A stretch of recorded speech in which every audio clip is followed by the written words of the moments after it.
하나님 말씀 보겠습니다. 하나님 말씀 마가복음 16장입니다. 하나님 말씀 마가복음 16장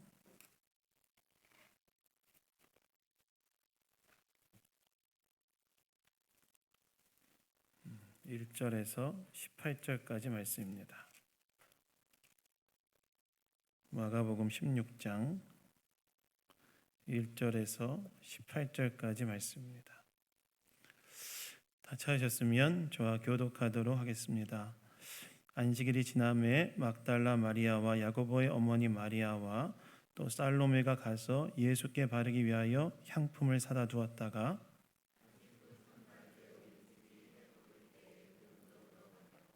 서로 말하되 누가 우리를 위하여 무덤 문에서 돌을 굴려주리요 하더니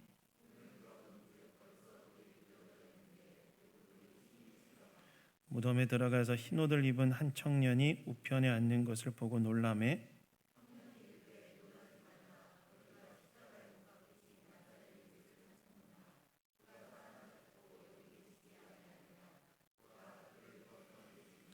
가서 그의 제자들과 베드로에게 이르기를 예수께서 너희보다 먼저 갈릴리로 가시나니 전에 너희에게 말씀하신 대로 너희가 거기서 배우리라 하라 하는지라.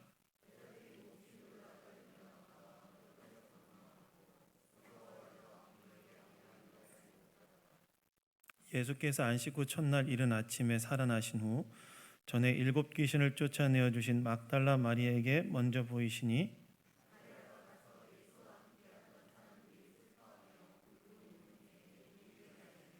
그들은 예수께서 살아나셨다는 것과 마리아에게 보이셨다는 것을 듣고도 믿지 아니하니라.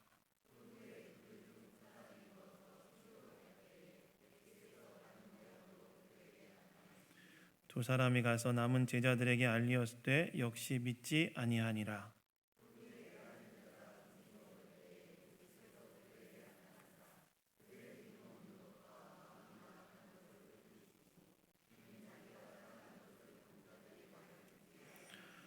또 이르시되 너희는 온 천하에 다니며 만민에게 복음을 전파하라.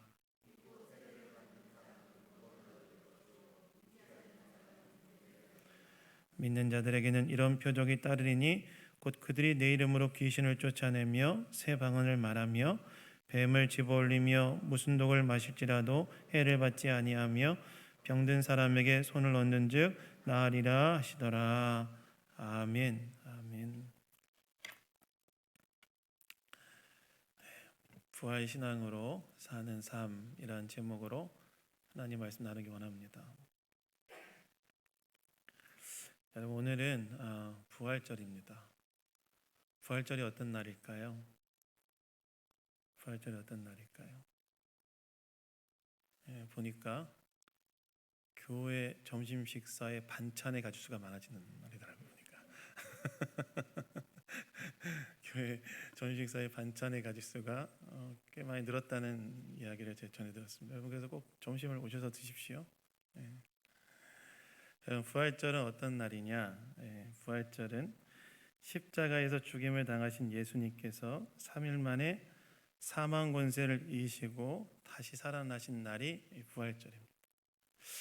부활절은 십자가에서 우리의 죄를 대속하셔서 죽으신 그 예수님께서 3일 만에 다시 살아나신 날, 사망 권세를 이기시고 3일 만에 다시 살아나신 날이 바로 부활절이라는 거예요. 인간의 가장 큰 고통과 두려움의 근원적 이유가 되는 이 사망의 권세, 인간의 모든 두려움과 고통의 가장 근원적 이유가 되는 이 사망 권세를 예수님께서 이기시고 부활을 통하여 정복하신 날을 기념하는 날이 바로 이 부활절이라는 거예요. 그렇다면 우리는 이 예수님의 부활을 믿는 자들로 어떻게 살아야 되는가? 오늘 말씀을 통해서 이에 대해 생각해 보기를 원합니다. 첫 번째는요, 부활의 신앙으로 사는 삶이란 어떤 상황 속에서도 소망을 가지는 삶이라는 겁니다. 여러분, 오늘 본문 1절을 보시면 이렇게 나오죠. 안식일이 지남에 막달라 마리아와 야고보의 어머니 마리아와 또 살로메가 가서 예수께 바르기 위하여 향품을 사다 두었다고 이렇게 기록되어 있습니다.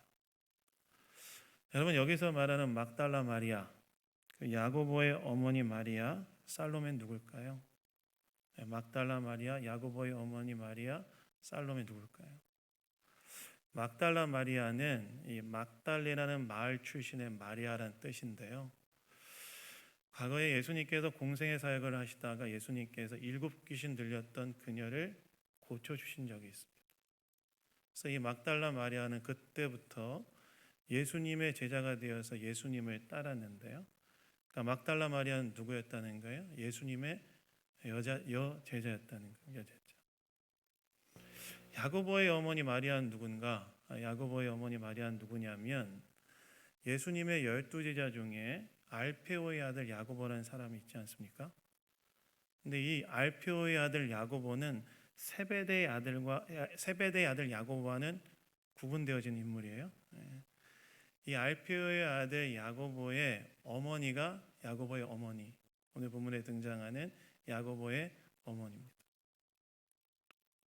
이 살로메는 누구냐?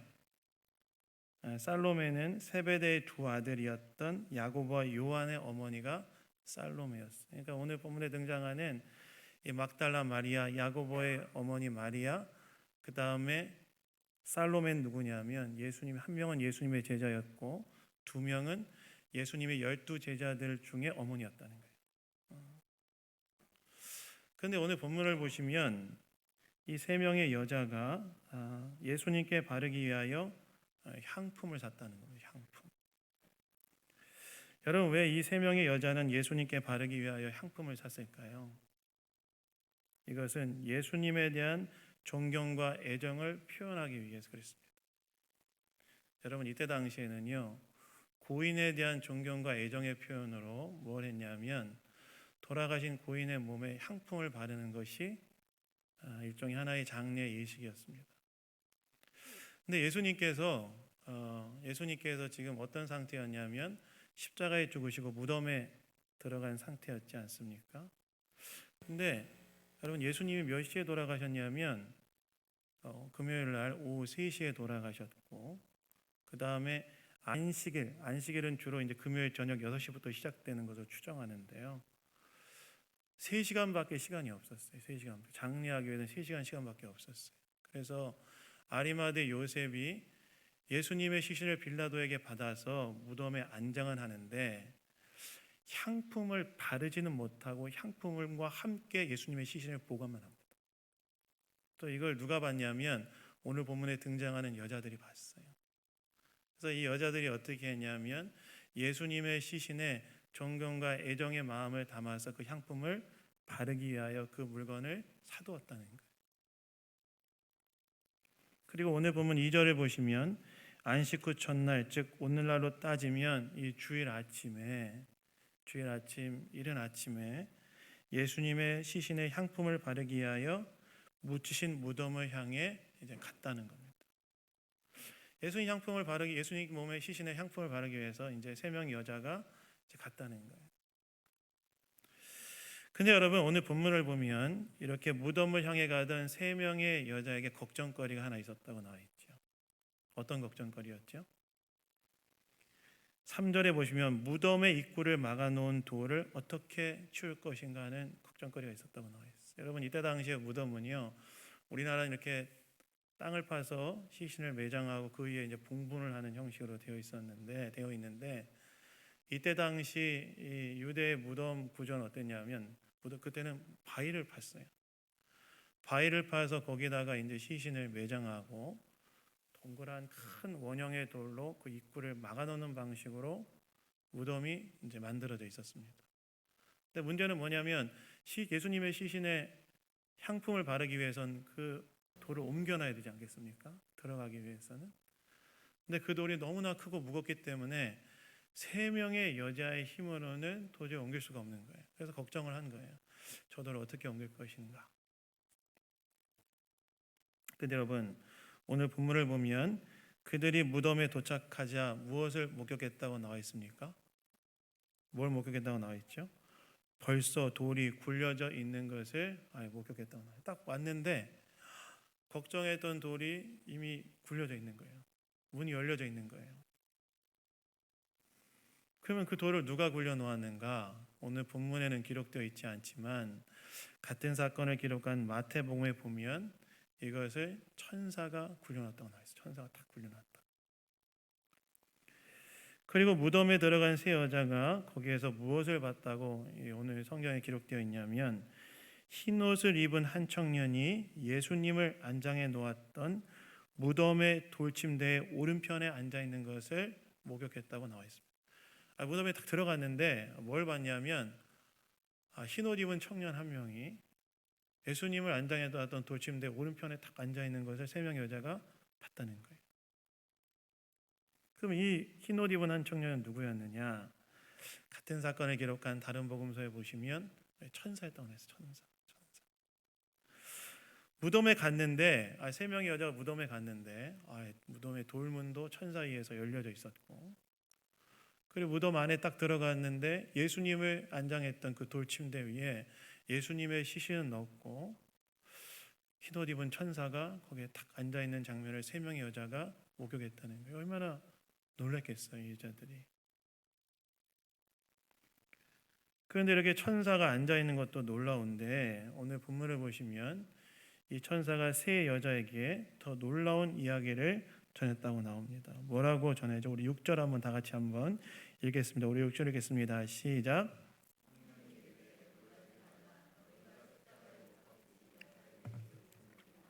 그는 살아나셨고 여기 계시지 아니하니라. 보라 그를 두었던 곳이니라.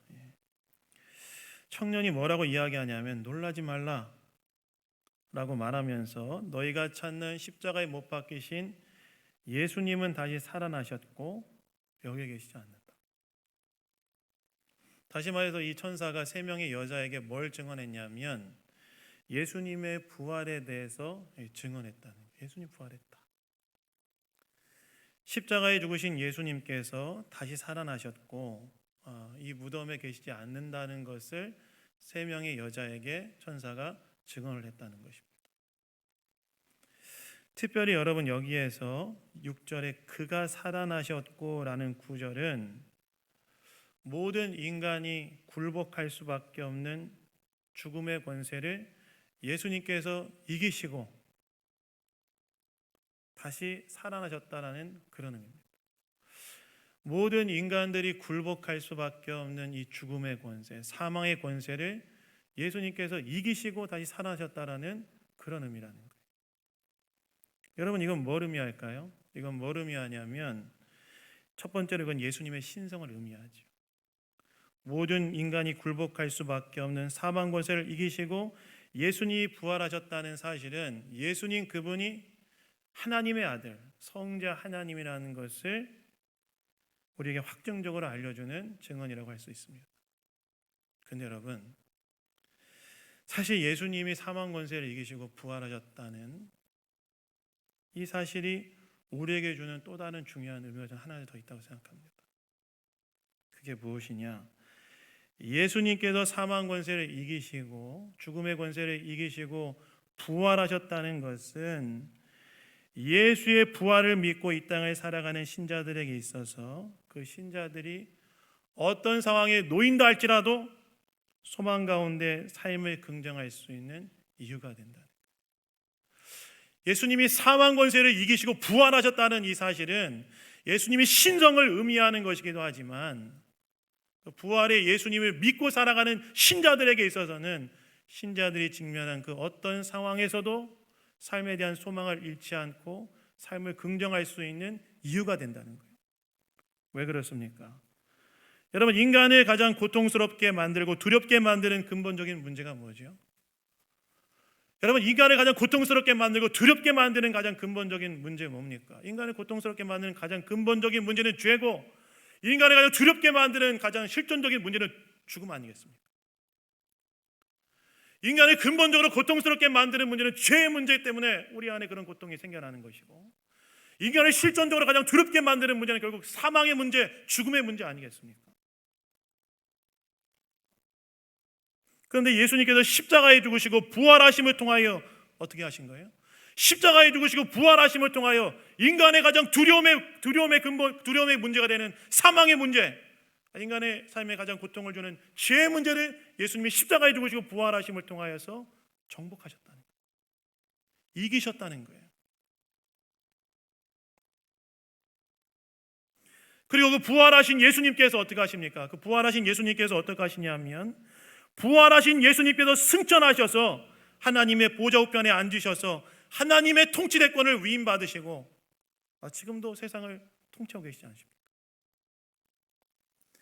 다시 말해서 부활의 주님은 내 고통의 문제, 내 두려움의 문제의 근원을 정복하셨고, 부활의 주님 뭐 하신 거예요? 내 고통의 근원적 문제, 내 두려움의 근원적 문제를 예수님은 십자가에 죽으시고 부활하심을 통하여 정복하셨고, 그 주님께서 지금도 세상을 통치하고 계시고, 그 주님께서 예수를 믿는 나의 주님이 되시기 때문에 부활의 주님을 믿는다는 것은 바로 내가 직면한 상황이 아무리 어둡다 할지라도 그 상황을 주님께서 정복하셨고 그 주님이 다스리고 계심으로 소망을 갖고 삶을 긍정할 수 있는 이유가 된다는 거예요. 그래서 여러분, 부활의 주님을 믿는다는 것은 무엇이냐? 부활의 주님께서 나의 고통의 근원이 되는 문제, 나의 두려움의 근원이 되는 문제를 이기시고 정복하였다는 사실로 인한 믿음으로 내가 직면한 그 어떤 어둡고 부정적인 상황이라 할지라도 부활의 주님을 믿고 소망을 가지며 삶을 긍정하는 이유가 된다는 것입니다. 그래서 여러분, 부활의 신앙으로 산다는 건 뭘까요? 예수님의 부활에 대한 믿음으로 산다는 건 무엇일까요? 부활의 신앙으로 산다는 것은 아무리 어둡고 아무리 부정적인 상황이고 그 어떤 희망을 갖기 어려운 순간에도 우리의 삶에 가장 고통이 되는 근본적 문제를 예수님께서 부활을 통하여 정복하셨다는 사실을 믿고 그 예수에 대한 소망으로 삶을 긍정하며 살아가는 것, 그것이 바로 부활의 신앙인 줄로 믿습니다. 그래서 여러분, 우리는 우리의 일상의 삶을 부활의 눈으로 좀 봐야 돼요. 우리 일상의 삶을 부활의 눈으로 봐야 됩니다. 십자가의 대속의 죽음을 넘어 사망 권세를 이기시고 부활하신 예수님께서 인간의 근원적인 고통과 두려움의 문제를 극복하셨다는 사실을 기억하고 부활의 눈으로 우리 인생을 좀 봐야 된다. 그때 우리는 아무리 어둡고 어려운 상황이라 할지라도 새로운 생명, 새로운 소망을 거기에서 찾을 수 있다는 것입니다. 사실 여러분, 예수님을 따르던 자들이 예수님께서 십자가에 못 박혀 죽으시자 어떤 생각이 들었을까요? 다 끝났구나. 절망스러운 생각이 들지 않았겠습니까? 그리고 십자가에 죽으신 예수님께서 무덤에 갇혀 있던 3일은 그들에게 짙은 어둠의 시간이었을 거예요. 마치 아브라함이 아들 이삭을 바치라는 하나님의 명령을 받고 모리아 산을 향해 가던 3일 안에 고민과 번뇌가 있었던 것처럼 십자가에 죽으신 예수님께서 무덤에 매장된 3일의 시간은 제자들에게 절망의 시간이었을 겁니다. 그러나 예수님의 부활은 그들에게 어떤 상황에서도 소망을 갖게 하는 시간이 다시 되었을 거라는 거예요. 그래서 여러분, 부활을 믿는 우리는 어떻게 해야 되는가? 어떤 상황에서도 소망을 가져야 한다. 제가 이 말씀을 준비하면서 오늘 우리에게 이 부활의 신앙이 너무나 필요한 거 아닌가 이런 생각이 들었습니다. 부활의 눈으로 나와 내 인생과 또 이 세상을 바라보는 것이 너무나 중요하구나 하는 생각이 들었어요. 왜요? 때로 오늘날 우리가 직면한 우리의 인생은 때로는 너무나 버겁고 어렵게 느껴질 때가 있기 때문에 그렇죠. 때로는 건강의 문제로, 때로는 가정의 문제로, 때로는 자녀의 문제로, 때로는 물질의 문제로, 때로는 관계의 문제로, 때로는 오늘날 우리가 이 땅의 역사와 현실의 문제 앞에서 우리의 마음과 생각이 어두워질 때가 있지 않습니까? 그런데 그때에도 여러분, 우리가 소망 가운데 삶을 긍정할 수 있는 이유는 무엇이냐? 그게 무엇이냐면 예수 그리스도께서 부활하셨기 때문에 우리 인생의 가장 근본적인 고통과 두려움의 문제를 부활하심을 통하여 정복하셨기 때문에 그것이 어떤 상황 속에서도 소망 가운데 삶을 긍정할 수 있게 하는 이유가 된다는 것입니다. 그래서 여러분, 부활의 신앙으로 산다는 것은 오늘 내 삶을 부활의 눈으로 보는 것인 줄로 믿습니다. 그래서 여러분, 한국의 장로교와 감리교의 효시가 누군지 아십니까? 한국의 장로교와 감리교의 효시가 언도우드 아펜젤러라는 분인데요. 당시 언도우드 아펜젤러가 조선 땅에 들어올 때 국제사회에서 이 조선에 대한 평가는 소망 없는 은자의 나라로 다 불렸다고 그래요. 소망 없는 은자의 나라. 주변에 열강에 둘러싸여서 뭔가 희망을 가질 수 없는 나라이면서 동시에 세상에 잘 알려지지 않은 은자의 나라다. 이렇게 알려졌다는 거예요. 근데 바로 그 조선에 언도우드 아펜젤러가 복음을 전하기에 들어왔는데 복음을 전하러 들어왔던 그 날이 인천 제물포항에 들어왔던 그 날이 언제였냐면 마침 부활절이었다고 그래요. 부활절. 1885년 4월 5일 부활절이었다는 거예요. 소망이 없는 은자의 나라라고 불렸던 조선에 한국의 장로교와 감리교의 효시가 되는 두 인물이 이 부활절에 복음을 들고 들어온 것입니다. 어쩌면 영적으로 어두운 이 땅에 그리고 역사적으로 어려운 상황에 놓여있던 이 땅에 복음을 통한 새 소망이 임한 사건이라고 할 수 있다고 생각해요. 그래서 아펜젤러는 본국에 보내는 첫 선교 보고서에 이날에 대한 감동을 이렇게 밝혔다고 한번 들어보십시오. 우리는 부활절에 이곳에 왔습니다. 그날 사망의 철장을 쳐부수고 부활하신 주님께서 조선의 결박을 끊어주시고 하나님의 자녀로 빛의 자녀로 세계로 인도의 빛과 자유의 세계로 인도해 주시기를 기도했습니다. 이렇게 보고했다고 나와 있습니다. 무엇입니까? 조선의 어두운 현실 가운데 부활의 예수님께서 소망이 되어 주시기를 기도했다는 거예요. 다시 말해서 아무리 어두운 상황이라 할지라도 부활은 우리가 직면한 어떤 상황에서도 삶을 소망할 수 있는 이유가 된다는 것입니다. 그래서 여러분, 부활의 예수님, 그분께서 우리가 직면한 그 어떤 상황 속에서도 삶의 소망이 되신다는 사실을 기억하시고 그 예수님을, 부활의 주님을 신뢰하시는 저와 여러분 다 되기를 예수님 이름으로 축원합니다. 어제 어떤 분의 글을 읽었는데요. 이분이 동방종교의 인사를 소개했는데 동방종교에는 부활절 이렇게 인사를 한다고 그래요. 제가 아까 전에 예배 시작 전에 이렇게 했는데요. 어떻게 인사하냐면 주님이 부활하셨습니다 이렇게 인사한다고 그래요. 그러면 상대방이 뭐라고 인사를 받느냐? 참으로 부활하셨습니다 이렇게 인사했다고 그래요. 그리고 지금도 부활절이 되면 동방정교회 그 성도들은 서로에 그렇게 인사한다고 그러더라고요.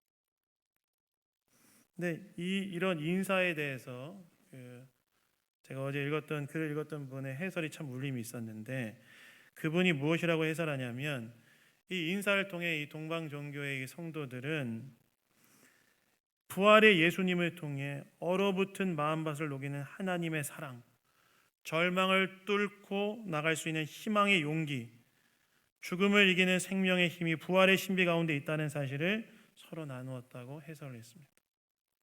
무슨 말입니까? 예수님의 부활은 우리에게 어떤 상황에서도 삶의 새로운 소망을 주는 이유가 된다는 거예요. 그래서 한번 인사 다시 한번 해봅시다. 자, 좌우 앞뒤로 이렇게 인사하세요. 주님이 부활했습니다. 인사하시면 받으시는 분 어떻게 인사해야 될까요? 참으로 부활하였습니다. 한번 좌우 앞뒤로 다시 한번 인사하도록 하겠습니다. 우리 인사하겠습니다. 시작. 주님이 부활하였습니다. 예, 참으로 부활하였습니다. 주님이 부활하였습니다. 예. 그래서 여러분, 예수님께서 우리의 모든 고통과 두려움의 근원을 부활을 통하여 정복하였음을 믿으시고 부활의 신앙으로 산다는 것은 아무리 낙심되고 좌절되는 상황에 놓인다 할지라도 부활의 소망 가운데 삶을 긍정하는 것이라는 사실을 기억하시고 그 소망 가운데 살아가시는 저와 여러분 다 되기를 예수님 이름으로 축원합니다. 두 번째는요, 부활의 신앙으로 산다는 것은 인간의 이성과 이해를 초월하는 부활에 대한 믿음 속에서 예수님의 말씀을 신뢰하며 산다는 것을 뜻한다는 거예요. 여러분, 오늘 본문 9절부터 13절을 보시면 반복되어지는 내용이 있죠. 뭔지 아십니까? 부활하신 예수님께서 몇 명의 사람들에게 자신을 나타내 보이시고 그들은 예수님의 12명의 제자들에게 부활하신 예수님에 대해 증언했지만 제자들이 믿지 않았다는 거예요. 첫 번째는 막달라 마리아에게 나타나셔서 부활의 모습을 보이셨고 막달라 마리아가 12제자에게 부활하신 예수님에 대해 증언했지만 믿지 않았고, 그 다음에 예수님께서 2명의 제자에게 나타나셔서 자신의 부활하신 모습을 보이셨고 2명의 제자가 예수님의 부활을 증언했지만 12명의 제자가 믿지 않았다는 거예요. 여러분, 왜 이들이 믿지 않았을까요? 왜 부활의 주님을 믿지 않았을까요? 사실 예수님께서는 예루살렘을 향해 올라오는 과정 가운데 3차례나 순환 예고를 하셨는데 3차례 순환 예고를 하실 때마다 자신의 부활에 대해서 또 함께 말씀하셨습니다. 부활할 것이다. 그리고 제자들과의 마지막 만찬장에서도 자신이 부활하여 제자들보다 먼저 갈릴리에 갈 거라고 예수님 말씀하셨어요. 마지막 만찬장에도 자신의 부활에 대해서 예수님 말씀하셨다는 거예요. 즉 예수님께서는 이미 제자들에게 오래전부터 자신의 부활에 대해서 이야기하셨고 그리고 십자가에 죽으시기 전날 밤에도 부활에 대해 말씀하셨는데 그 부활을 목격한 증인들의 증언도 있는데 12명의 제자들은 예수님의 부활에 대해 믿지 않았다는 거예요. 여러분, 왜 믿지 않았을까요? 왜 이 12명의 제자들은 이미 예수님의 부활에 대해서 예고하셨고 부활한 것에 대한 증인들의 증언도 있었는데 왜 믿지 않았을까요? 14절에 그 이유가 나와 있는데 14절에 보시면 마음이 완악한 것을 꾸짖으시니 이렇게 나와 있죠. 마음이 완악했다는 거예요. 마음이 완악했다. 완악이라는 건 무엇입니까? 완악은요, 자기의 생각을 고집하여 타인의 의견을 받아들이지 않는 마음이 완악입니다. 즉 제자들이 부활에 대해 믿지 않았던 이유는 무엇이냐면 예수님의 말씀, 부활의 증인들에 대한 증인들의 증언을 받아들이지 않았기 때문에 그랬다는 거예요. 궁극적으로 예수님의 말씀보다 자신들의 생각을 고집했기 때문에 예수님의 부활의 소식을 믿지 않았다는 겁니다. 아마 이들은 자신의 이성과 합리성으로 이해되지 않는다고 생각했기 때문에 받아들이지 못할 수도 있었을 것이라고 생각됩니다. 그런데 결국 누구의 말이 실제가 되죠? 예수님 말씀이 실제가 되잖아요. 예수님께서는 말씀하신 대로 진짜 부활하셨잖아요. 이건 무엇을 말하느냐? 부활의 신앙으로 산다는 것은 무엇을 말하냐면 인간의 이성과 합리성을 뛰어넘는 부활의 능력에 대한 신뢰 속에서 예수님의 말씀, 하나님의 말씀을 신뢰하며 살아가는 삶이라고 할 수 있다는 것입니다. 그래서 부활을 믿는 자들은요, 하나님의 말씀을 신뢰합니다. 부활을 믿는 자들은 하나님의 말씀을 신뢰해요. 왜냐하면 말씀이 실제로 역사가 되기 때문에 그렇습니다. 특별히 여러분, 부활과 관련하여 하나님께서 우리에게 주신 말씀 뭘까요? 부활과 관련하여 하나님께서 우리에게 주신 말씀은 무엇이냐면 예수님께서 부활하신 것처럼 저와 여러분도 부활하게 될 것이다. 부활에 관련하여 하나님께서 우리에게 주신 말씀은 무엇이냐면 예수님께서 부활하신 것처럼, 예수님이 부활의 첫 열매가 된 것처럼 저와 여러분도 부활할 것이다. 그래서 고린도전서 5장 20에서 24절에서 뭐라고 나옵니까? 이렇게 나오죠. 사도 바울이 이렇게 말하지 않습니까? 그러나 이제는 그리스도께서 죽은 자 가운데도 다시 살아나사 잠자는 자들의 첫 열매가 되셨도다. 사망이 한 사람으로 말미암았으니 죽은 자의 부활도 한 사람으로 말미암는도다. 아담 안에서 모든 사람이 죽은 것 같이 그리스도 안에서 모든 사람이 삶을 얻으니라. 그러나 각각 자기 차례대로 되리니 먼저는 첫 열매인 그리스도요 다음에는 그가 강림하실 때에 그리스도에게 속한 자요. 이렇게 말하죠. 다시 말해서 예수님이 재림하시는 그날에 믿음 안에 잠든 모든 자들은 모두가 다 부활하여 주님을 영접하게 될 것이다. 이렇게 사도 바울이 이야기했다는 거예요. 그래서 여러분, 신자는요, 비록 오늘 죽음을 맞이한다 할지라도 부활에 대한 하나님의 말씀을 믿고 부활에 대한 소망을 가지고 사는 자들이 바로 신자입니다. 부활 신앙을 가지고 산다는 것은 부활에 대한 주님의 말씀을 믿고 부활의 소망을 가지고 살아가는 자가 신자들이라는 거예요.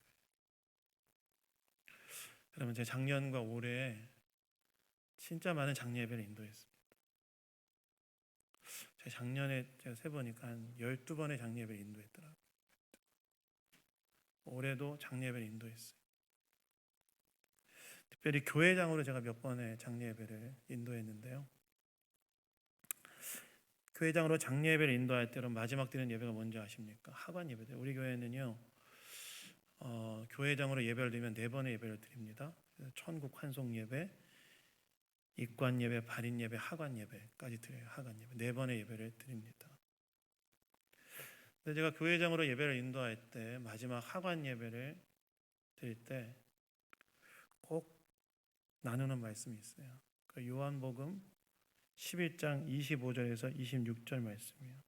그게 뭐냐면 나는 부활이요 생명이니 나를 믿는 자는 죽어도 살겠고 무릇 살아서 나를 믿는 자는 영원히 죽지 아니하리라.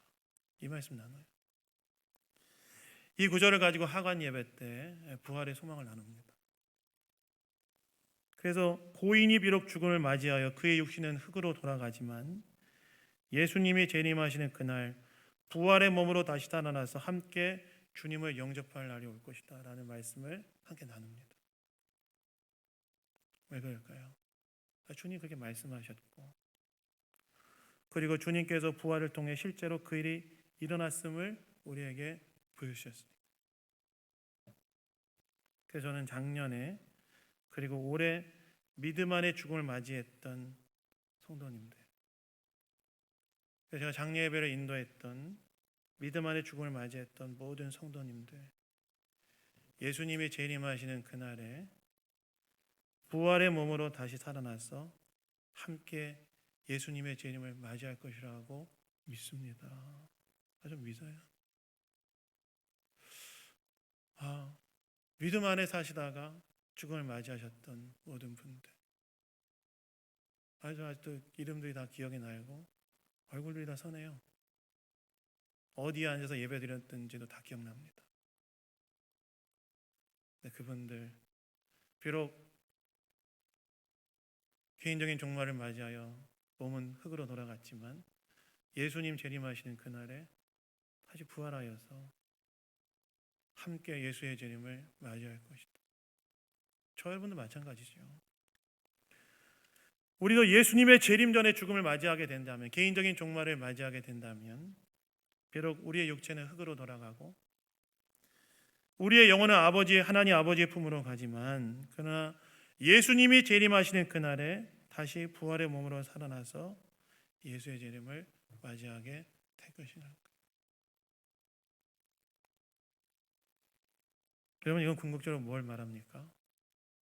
결국 예수 믿는 자들은 최종적인 승리를 믿는 자들이라는 거예요. 최종적인 승리.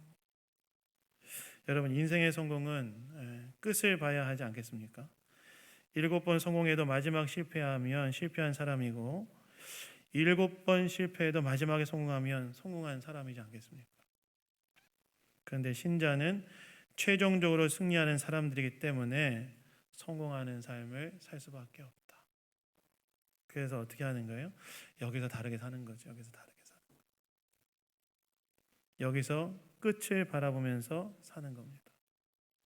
제가 전에 어떤 목사님 그 책을 읽는데요, 그분께서 이런 얘기를 하시더라고요. 인생은 일생으로 되어 있는 것이 아니라 삼생으로 되어 있다, 이렇게 얘기하시더라고요. 무슨 말인가 책을 쭉 읽어보니까 인생은 삼생으로 되어 있는데 어머니 뱃속에서 10개월이 하나의 일생이고 이 땅을 살아가는 80년에서 90년의 세월이 또 하나의 일생이고 천국에서의 영생이 또 다른 일생이어서 우리의 일생은 삼생으로 되어 있다. 이렇게 책에 쓰셨더라고요. 그러면서 신자는 바로 이 삼생을 세 번째 생, 영생을 바라보며 천국을 바라보며 사는 자들이다라고 말씀하시는데 참 동의가 됐어요. 마지막 날에 우리에게 주실 최종적 승리를 바라보면서 이 땅을 살아가는 자들이 신자라는 거예요. 삼생이 진짜 우리가 영원히 살 것임을 믿으며 이 땅을 살아가는 자들이 신자들이라는 겁니다. 그래서 이 땅에서 다르게 살아가는 것이죠. 그래서 여러분, 부활 신앙을 가진 자들은요, 우리가 마침내 승리할 것을 믿으며 이 땅에서 믿음으로 사는, 말씀에 따라 다른 가치로 사는 자들임을 기억하시고 하나님 말씀을 붙들고 이 세상의 가치가 아니라 말씀의 가치를 따라 살아가는 저와 여러분 다 되기를 예수님 이름으로 축원합니다. 여러분 말씀 맺겠습니다. 부활신앙으로 사는 것은 무엇일까요? 부활신앙으로 사는 것은 부활하신 예수께 소망을 두고 어떤 상황에서도 소망을 가지고 삶을 긍정하며 살아가는 삶입니다. 또한 부활신앙으로 사는 삶은 예수의 부활에 대한 믿음으로 예수님의 말씀에 대한 신뢰로 살아가는 삶입니다. 그리고 부활의 신앙으로 사는 삶은 최후 승리를 믿으며 이 땅에서 다르게 살아가는 삶입니다. 우리 양문의 성도님들이 이 부활에 대한 소망을 가지고 살아가는 성도님들 다 되시기를 예수님 이름으로 축원합니다. 잠깐 기도하겠습니다. 하나님 아버지 감사합니다. 오늘도 말씀을 통해 우리에게 이야기해 주시니 감사드립니다. 우리가 주님의 부활에 대한 믿음으로 어떤 상황 속에도 소망 가운데 삶을 긍정하게 하시고 또한 예수님의 말씀에 대한 신뢰로 살게 하시며 최종적인 승리에 대한 믿음으로 이 땅에서 주님께 순종하며 살아가는 삶이 될 수 있도록 인도하여 주시옵소서. 모든 것 주님께 감사드리며 우리를 구원하신 예수 그리스도의 이름으로 기도드렸습니다. 아멘.